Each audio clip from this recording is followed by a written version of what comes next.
Hello दोस्तों, मैं हूं हिदायत। आज हम देखेंगे बी न्यूज नेशन का एक प्रोग्राम बातें फिल्मों की। तो चलिए जानते हैं आने वाली नई फिल्म अय्यारी के बारे में। अय्यारी एक एक्शन थ्रिलर फिल्म है जिसके स्टारकास्ट में काम किया है सिद्धार्थ मल्होत्रा, मनोज वाजपेयी, रकुल प्रीत सिंह, नसरुद्दीन शाह और अनुपम खेर। इस फिल्म को म्यूजिक दिया है रोचक कोहली और अंकित तिवारी ने, जिसके सारे गानों को लिखा है मनोज मुंतशिर ने। इस फिल्म के प्रोड्यूसर हैं शीतल भाटिया, धवल गाड़ा, जयंतीलाल गाड़ा, करण शाह और मोशन पिक्चर कैपिटल।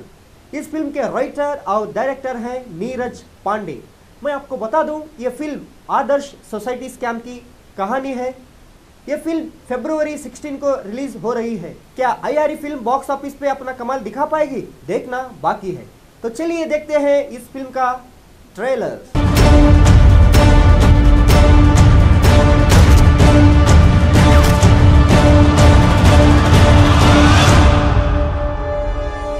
गरीब आदमी को ना उंगली नहीं करने का सब।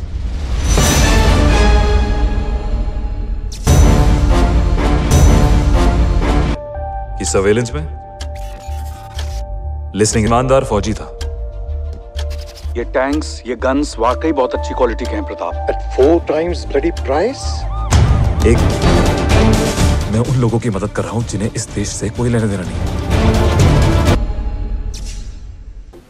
उम्मीद करता हूं आपको ये बातें फिल्मों की पसंद आई होगी और हमारे इस चैनल को प्लीज लाइक कीजिए, नीचे कमेंट कीजिए, हाँ सब्सक्राइब करना ना भूलिएगा। नेक्स्ट फिल्म के प्रीव्यू के लिए देखते रहिए बी न्यूज नेशन।